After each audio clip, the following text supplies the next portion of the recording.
so the symptoms, the objective symptoms of somebody being in a spiritual emergency is not too dissimilar from the symptoms one might describe of a psychotic episode.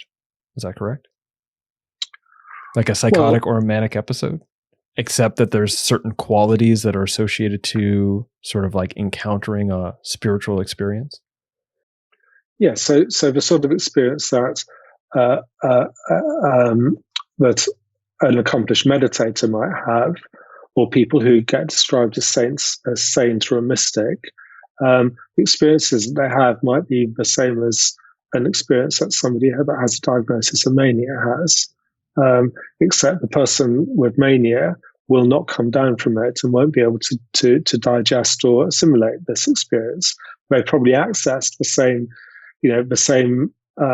element of the collective unconscious, but it's too much for them. It's like they've had an overdose of meaning that has become really dangerous for them. The experienced meditator will often spend years getting to this place, and will be supported in this. Yeah, I think I'm kind of fishing for an answer in a way, because maybe this is a later thing, but it seems like a sort of cloudy area where it's like, okay, psychosis, schizophrenia, bipolar, spiritual emergency, archetypal crisis requiring actual pharmaceutical psychiatric intervention versus needing a different kind of support and telling the difference, and so on and so forth.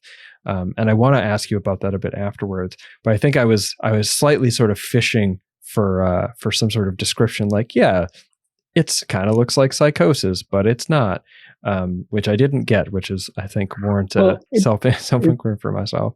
Yeah. I mean, I think it's pretty much the same. It might be simpler to break it down into crisis and unresolved crisis. So spiritual emergency, psychosis look pretty much the same when they first present. But they, it can take many different forms. But basically, people have been triggered into some sort of process, and then if it stays stuck in that processing doesn't happen, and people stay stuck, then it kind of it becomes concretized into the shapes that we're familiar with, and that get labeled as mental illnesses. So the characteristic states of paranoia, confusion, disintegration, depression, and mania. But the diagnostic labels that we give are just descriptions of symptoms. It's not like it's not like an illness that responds to a certain treatment program. It's just somebody's got really, really stuck and can't move out of the state that they find themselves in.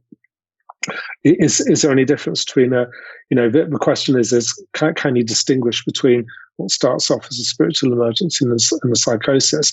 I've come to the conclusion that you probably can't. It all starts off the same. It all depends on the ability to make that crucial move from process to processing. So there are huge questions for kind of mental health services. In that, when people first present, that's the moment of maximum opportunity.